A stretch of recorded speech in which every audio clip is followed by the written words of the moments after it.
Giagweave, hi everyone, and welcome to week 2 of the UDL Chat.ie Summer Book Club. The book that we are looking at is Universal Design for Learning, Theory and Practice, and you can get that on the cast.org website. Today I'm talking about Chapter 2, Expert Learning, and last week I did a mind map, a visual mind map for Chapter 1. This week I am doing it through a PowerPoint presentation, and thanks a million Stephen Howell at Microsoft Ireland and also the Ahead webinar on making a PowerPoint into a movie. Really helpful for this. I'm also going to just put up the PowerPoint as a resource for people who just want to click through it rather than watch it as a movie. Some key things is that this chapter offers dig deeper and reflection pieces as you go through the chapter. So I'm going to put their questions and their thoughts into the PowerPoint, but I'm not going to speak to it. And if you want to actually spend a few minutes yourselves reflecting on that, absolutely do. I am also recommending one video on expert learning. The link to the video is there as well. There's 5 videos in it, so it's about 20 to 25 minutes if you want to watch each of those videos yourself separately to this. Without further ado, let's get into the PowerPoint presentation of Chapter 2 of Universal Design for Learning, Theory and Practice, and this chapter is on expert learning. The theme of Chapter 2 is the expert. And the chapter is broken into 3 sections: expert learning, expert teaching, and expert systems. But they actually all fit into the concept of learning expertise because we are learning no matter which one of those we are engaged with. So this chapter isn't talking about the concept of expert in the traditional sense. It's talking about expert in the UDL context and expert in the context of variability being this new normal in our classrooms or in our education settings, the diversities of the students in front of us as a group, but also the diversities within them as individuals, and indeed the diversities within our teaching communities and within ourselves.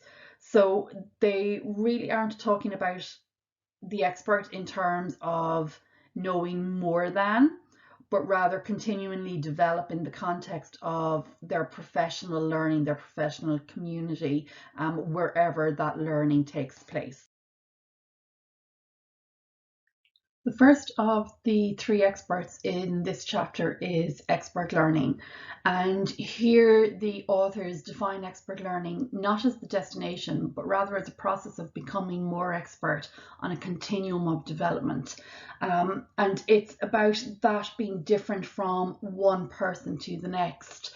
So everybody is going to be on a different place at that continuum. You could be at the beginning, or you could be at the becoming fluent in whatever it is that you are learning in any given time. So what they are trying to do is put an emphasis on the process, but by doing that, not negating the importance of mastering specific skills and content. It's just about reconsidering this mastery in a broader context, really, and considering how we can support this mastery. We do know here in Ireland for our exams that we have to prepare our students and make sure that they have certain content knowledge for them to sit their exams, but it is the process to getting to that knowledge, and also the process of becoming an expert learner. So it's not always about becoming the expert in English or science or maths or creative design or anything like that, but that you are embedding this motivation and this persistence to continuously go back to that subject, to learn more about it, and just to examine how you learn yourself. So that's a really interesting point. And another one is that the goal isn't to just develop expertise for the student, but also for the teachers, because in this book we are all learners, and that's why I had said at the outset that we really need to look at this chapter from the teacher perspective as well as the student perspective. So what do we as teachers and educators need to do to develop our own personal and professional expert learning? And what they say is that everyone can become an expert learner, because everyone can develop the motivation, can develop the practice, can develop the reflection and the self-efficacy and self-regulation to be able to make their way on this continuum of expert learning. And really what they're saying here, and I've said this in the last chapter and I'll probably say it here again later, is that it is supporting us and every student to be the best that we can be, that every student can be, and working on from that. So let's look at their beginning competency on the continuum and working to progress that competency to the best that they can be. From that broad overview of expert learning, the chapter goes into look at expert learning in action, or the qualities or the characteristics of the expert learner. Now we're all very familiar with the green, purple and blue image here on the screen. What they're saying is that the expert learner, in terms of these UDL guidelines, is purposeful and motivated, is resourceful and knowledgeable, and is strategic and goal orientated. So those words we're really familiar with as part of the UDL guidelines. But what they're saying is that these qualities are developing an understanding for the learner of the why of learning, which is engagement, the what of learning, which is representation, and the how of learning, which is action and expression. They give a really good Rubik's Cube example of expert learning in this section. They talk about Felix, a young man who taught himself to become an expert in Rubik's Cube gaming. And they refer to this as domain experts. So we all become domain experts in different learning areas, in different subjects, in different sports or activities, whatever it is.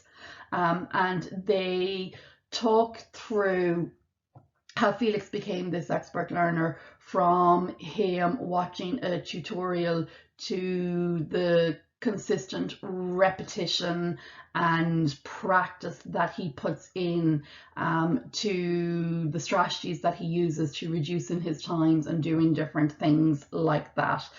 So that is a good example to look at in the book, and there is a little video of that there. What we have to ask ourselves then is, what do we want? Do we want expert status, or do we want expert at learning? And we really need to think about which one of these we value more. Is it the process and the journey of learning expertise, that if we master this, we can actually apply it to any expert domain, and it's not just that we become a master in one, and it's not that when we become the expert in this one domain that then we stop learning, that there's nothing else to learn, because we know that isn't true, because it is about continual improvement in our domain area and in our learning expertise. To do this, motivation and context are so important, and they are a part of how deliberate practice leads to increasing expertise. What is also a part of it is the enjoyment of learning, the value, the purpose, and the links or connections that we put upon what we are learning in any given moment or in any given subject or topic. And also, and this is really, really important, repetition, practice is a really important part of our learning journey, but it doesn't have to be the same every day, and we can change it up, and that is the flexible options and choice. They go back to talking about Felix when they're talking about this, and looking at all of the different elements that worked together to make Felix a domain expert in the Rubik's Cube, but also a learning expert.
Moving on from that, and still thinking about the expert learner, the authors begin talking about designing for variability.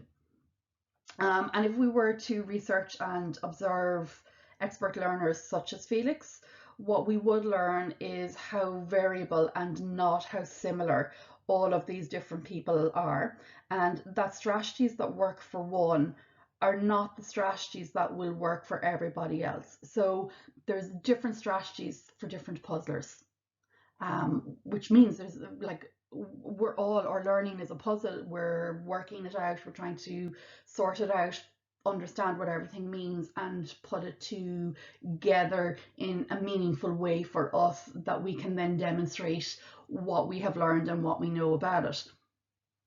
But if we go into a classroom and we decide that there's only one way of learning, so if it is that this is all about outlining something and this is the way we're going to do it, we're going to do bullet points and we're going to outline something, that's great for that student who learns that way and can process that way. But what about the student who is really good with the visual images, or the student who needs to be able to listen to everything going on, that they're then going to lose out and not be able to show their competency to the best that they can be.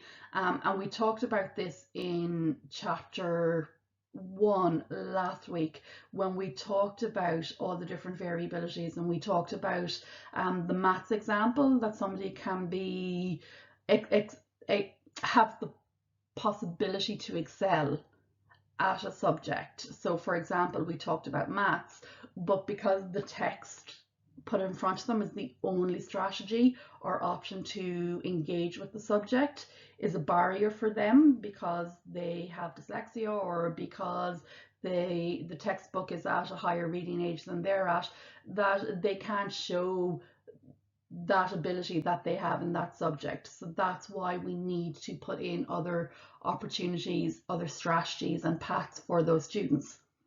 What we do have to remember is that each strategy has its own particular advantages and weaknesses, and that what works for one, as I've already said, isn't going to work for the other. So let's not push it on them. Let's think about why we are choosing the strategies, and our strategy selection should depend upon the student. So thinking about what prior experience they have, what their preferences and their strengths are, the amount of practice that they've previously had and that they're going to need to have. And in addition to that, then we need to consider the context. So at the moment, are they doing this learning in school with the teacher or in our new blended learning, home learning environment? Are they doing this at home? Are they doing it alone or with others? Um, is it new learning? Is it learning that has already continued? Again, in chapter 1, we really talked about this in terms of moving away from individual interactions to individual and context interactionals, and looking at this interactional view.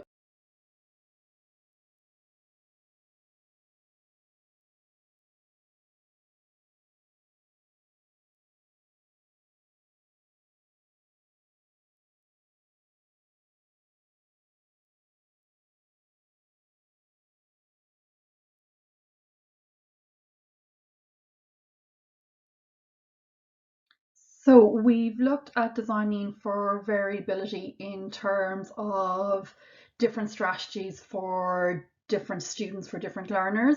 But what next? We talked about the link between, or the interaction between, the student and the context.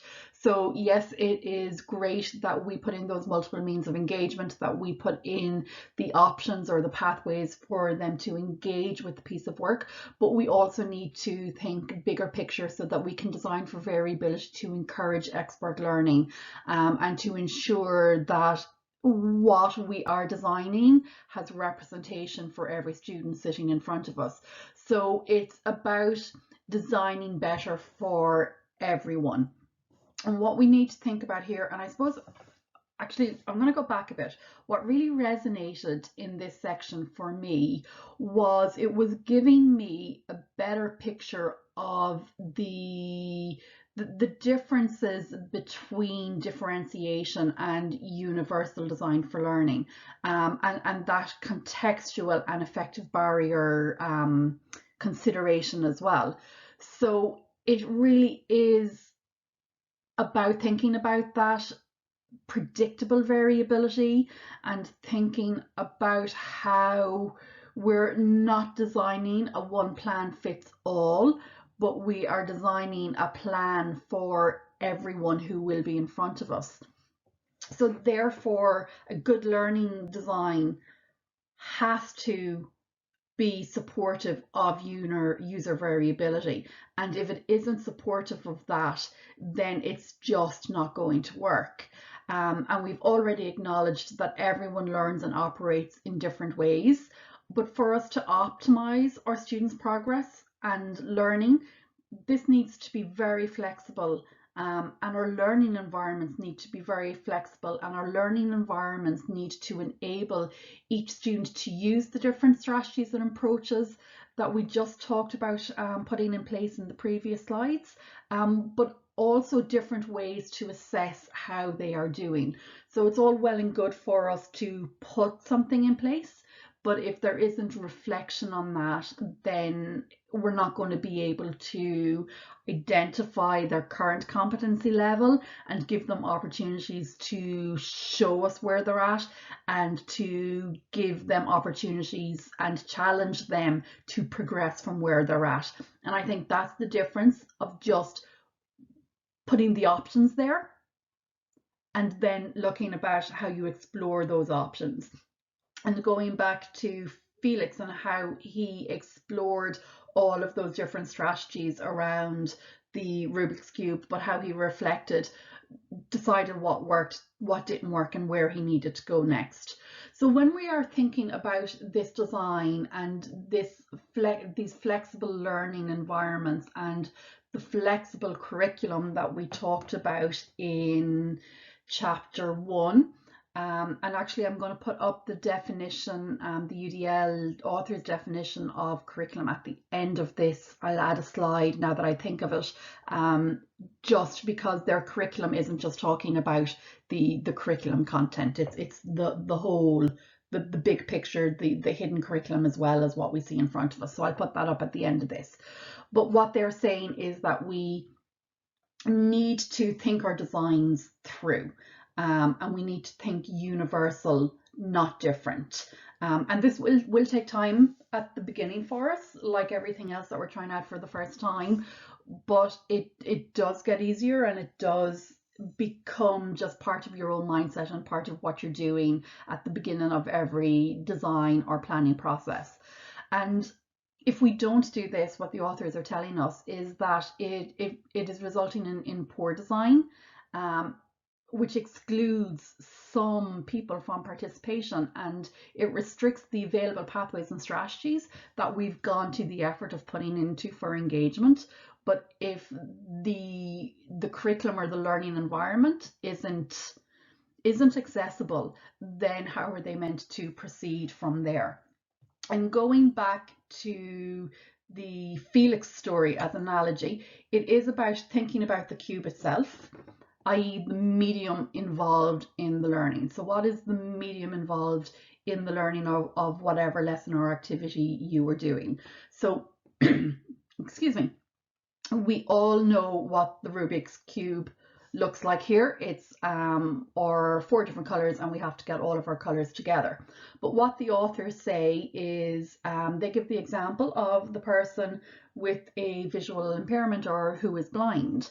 So if we've put all the strategies in place for the students in our classroom to be able to complete the Rubik's Cube puzzle, but we hand it as it is to a blind person, then they just can't do it. There is absolutely no possibility for them to be able to do that. So what we need to ask ourselves, and this goes back again to chapter 1, where we talked about the interaction between the student and the context, but even more so when we talked about effective barriers, is we need to ask the question, is it the traditional Rubik's Cube or being blind that is the barrier? And we know here it is that Rubik's Cube, because the person who is blind cannot access that. They cannot see the colors. So if the cube is redesigned to be accessible, then the barrier to learning how to complete the Rubik's Cube is solved, because is removed, because we are giving them another way to do it. And just going back to, if you remember, I ended on a quote last week about students losing their love of learning and their curiosity, because they were stigmatized, and not because of what was in their control, but because of the inaccessibility of design or the inaccessibility of learning environments. And that is the person who is blind or who has visual impairment. If we are putting up the barriers, then we are stigmatizing them by not making something accessible. And it goes back to the maths example that I spoke about in the previous slide as well. If we don't provide a maths content or a maths curriculum or a maths lesson design that includes the student who has dyslexia or who cannot access the textbooks as they're written, then we are putting up a barrier for them. So I think that's really important, and reading this really made me think about those effective barriers and the cognition and emotion, what we are valuing, that why of learning, what we are valuing, what we are attaching our feelings and our emotions to in our learning design process. So there's a whole history to the redesign of Rubik's cubes to make them more accessible that I never knew about, but Cast actually go through the story. And the Rubik's cube that was designed for people who are blind was this picture here that I've just put up, the white Rubik's cube with Braille. Great idea. Okay, this is accessible to people with visual impairments or who are blind.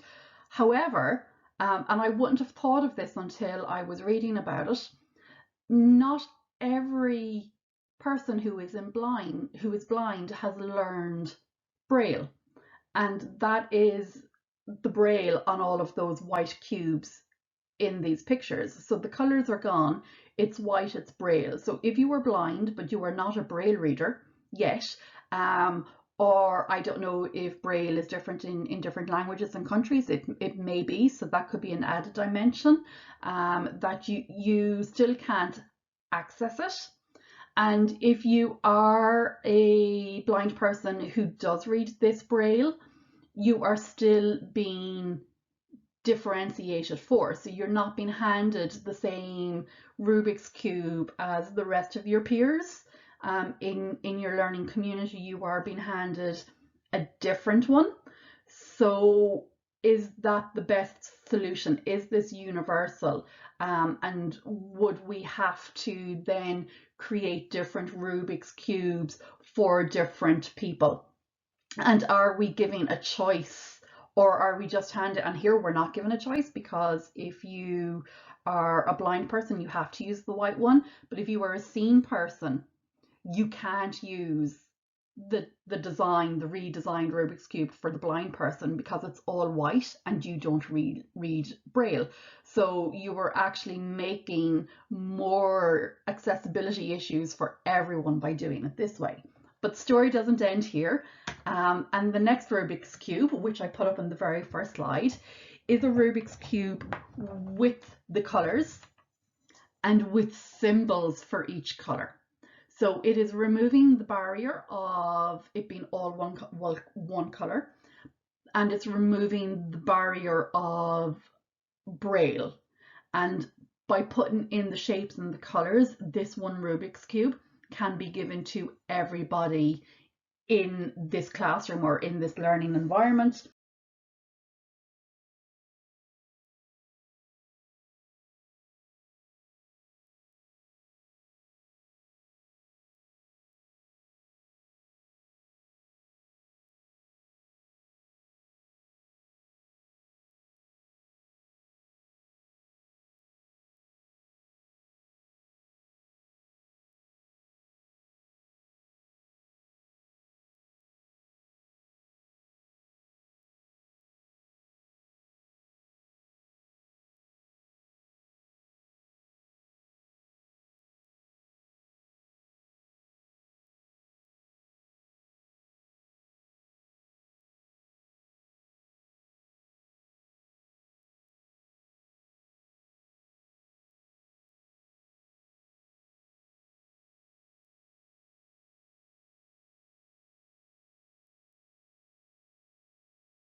I'm quickly going to draw your attention here to the similarities between expert learning and Carol Dweck's growth mindset, and just the importance for both students and teachers to understand skills levels in different contexts. The video on expert learning that I mentioned earlier is Mason, and the link to it is here. And if you want to hear a bit more of my thoughts on expert learning and growth mindset, that is available in the longer version. The chapter section on expert teaching is a really lovely opportunity for us to reflect on who we are as teachers, and it's a timely reminder that as teachers and educators, that we are dealing and we are engaging in more than one expert domain. And the authors highlight two expert domains, the first being our subject content area, and then the second being the act or the discipline of teaching itself.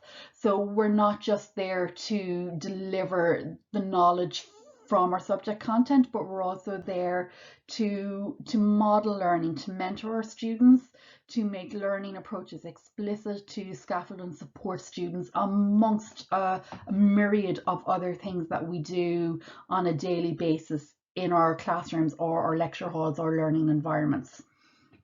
what we are being reminded of here is that we can't effectively engage and support our students without both of these expert domains, and that the learning in both never ends. So we know we're always striving to that mastery of our subject content. We're always learning more about it, but also that we are always going with the changes and the developments and the progression in education itself, in pedagogies, in practices, and that we're always moving towards that. So teachers as expert learners are always growing and changing. And that's really important for us to remember. And it's not just in one domain, it's in both of those domains.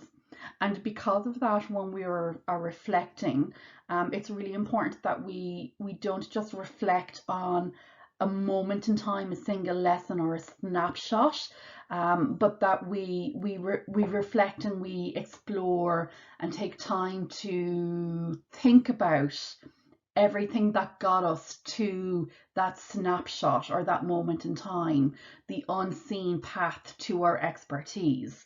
I go into this a lot more in the longer version, where I do talk about different expert learners and expert teachers in the chapter, and also going into the importance of not going this alone, and to become a part of a community of practice, which is what is referred to in the book, or a professional learning community, as is the language that we are using in the CASAN documents and other documents here in Ireland.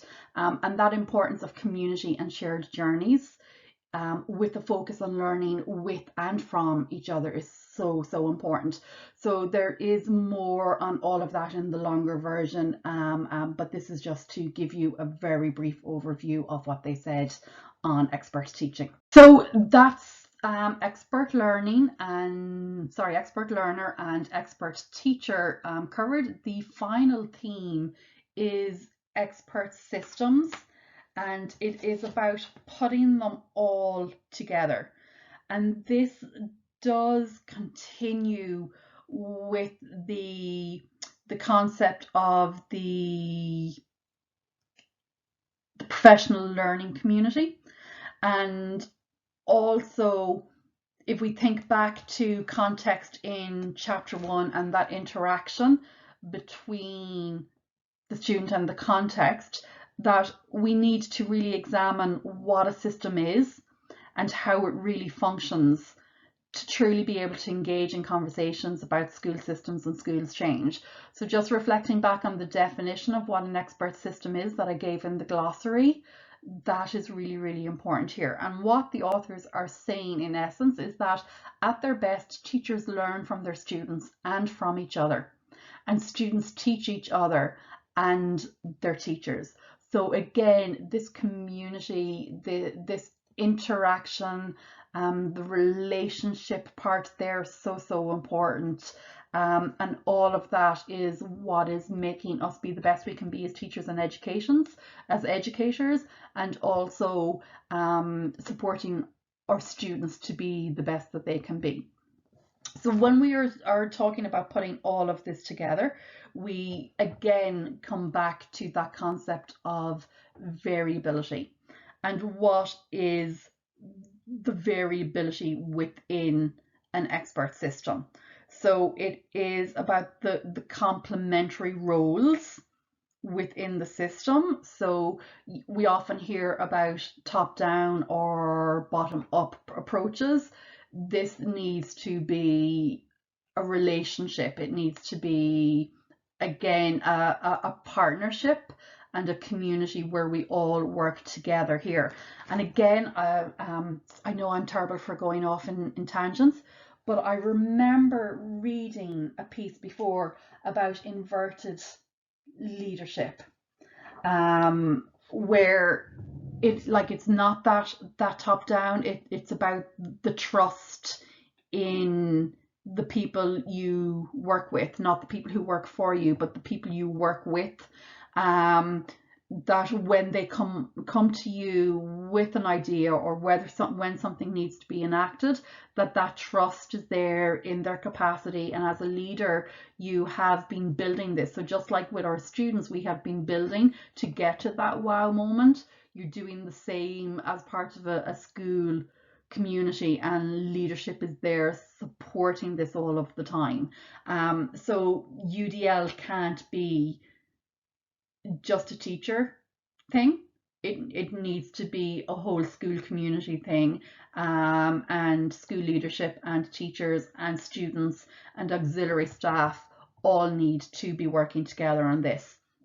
Again, context, context and effective barriers really played a big part in this chapter for me when I was thinking. Again, here for context, you need to examine what a system is and how it really functions.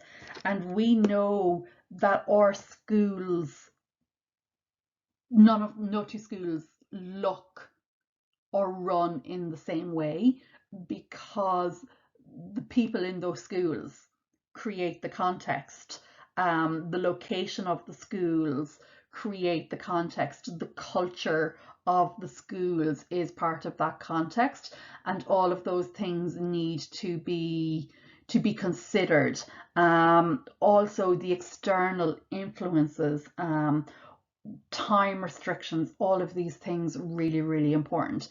So we need to think about the interactional perspective and how to change our thinking about the role of our students, the role of our teachers and our educators, and the places that we learn.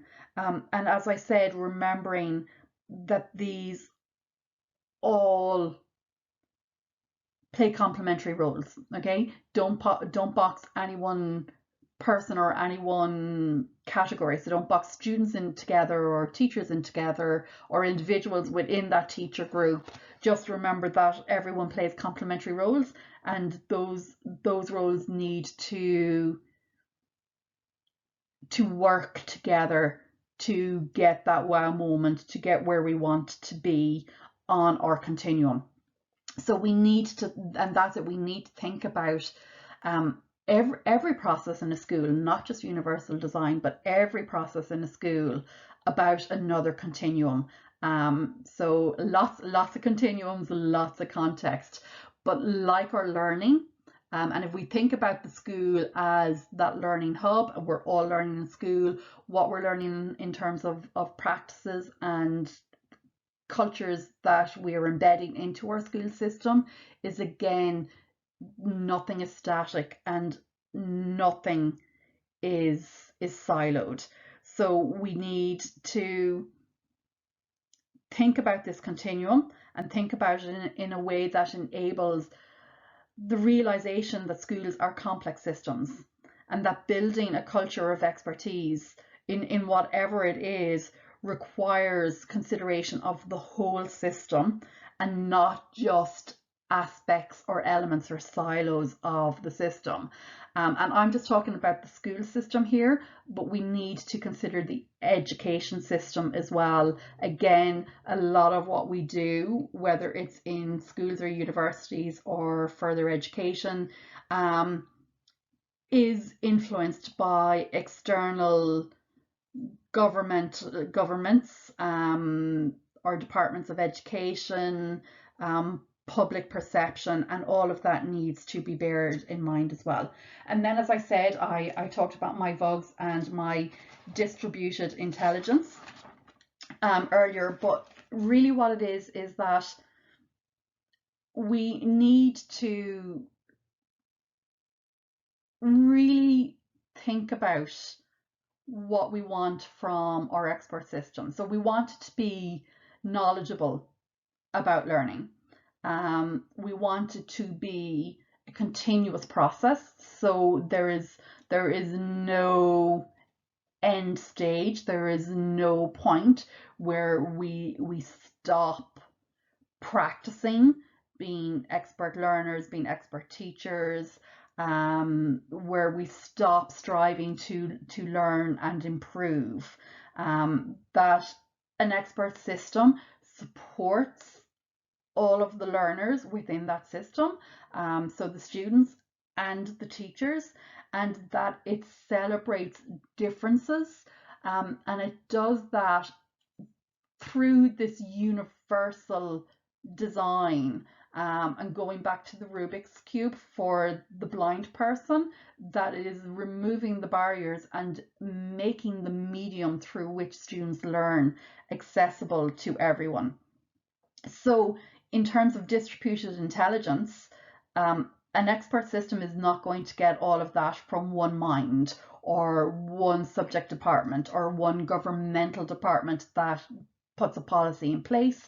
It is getting that through co-constructing with and between individuals, whether it's individual people or individual groups, between students, teachers, Department of Education, all of these different things, and recognizing that every individual or every department comes with its own intelligence and strength.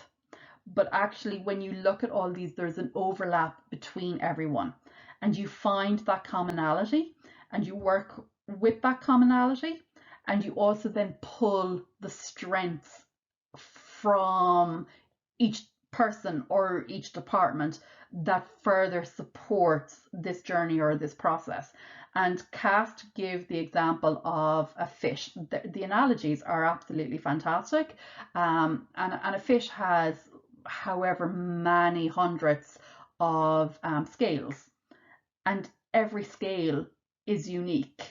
Every scale of the fish is different, but all the scales overlap. And it's the overlapping that makes it work with the uniqueness. So that's an interesting analogy there. And it's really like we don't want the thinking to be siloed. We don't want everyone to be knowledgeable in everything but an expert in nothing. And by bringing in the best of everyone or every system into our thinking and into our developing of our process for inclusive education, then we are going to get the best out of it. So again, there is a video about distributed intelligence in the book. It's called probably called Distributed Intelligence. You can see I don't have the book open in front of me because I want to make this as natural as possible. It's Distributed Intelligence, Solving Wicked Problems. The names are fantastic. And again, the VUG video that I recommended is just another really nice analogy to go with that. And then a reflection on this, and a really nice ending to chapter 2 is the authors say that getting smarter means trying new tools and new techniques, monitoring their effectiveness through evidence, selecting what is of high value, rejecting what is not, taking risks, and moving on quickly when something doesn't pan out. It also means challenging and replacing foundational ideas that no longer work. And that is pulling out through this is pulling out everything that we have said. It's the why of education, the being vulnerable and brave enough to take those risks, and reminding us, and I know I didn't talk about evidence in this chapter, but we talked about it for chapter 1, that this is, you're not just plucking stuff, and CAST haven't just plucked stuff out of the air, that this is all done through evidence. And the part I love most is that if something doesn't work, find a better way. And actually, it's not even find a better way, it's that we didn't use the optimal strategy.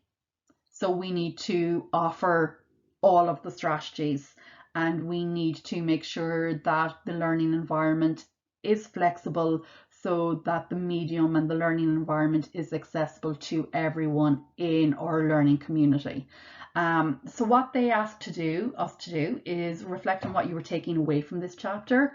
How does it impact on your thinking, and how could it impact teaching practice? Again, as I said, all of the little reflections, if you're doing it through the book, opens you up into a reflection piece where you can do all of your own notes. And at the end of the chapter, there is a comment section as well if you want to add comments to cast through the book. So that is the end of chapter 2. A lot there. Hope you found it interesting. And next week we will be moving on to chapter 3. So do feel free to give me your thoughts, and look forward to reading them or hearing them, and chat to you again next Thursday.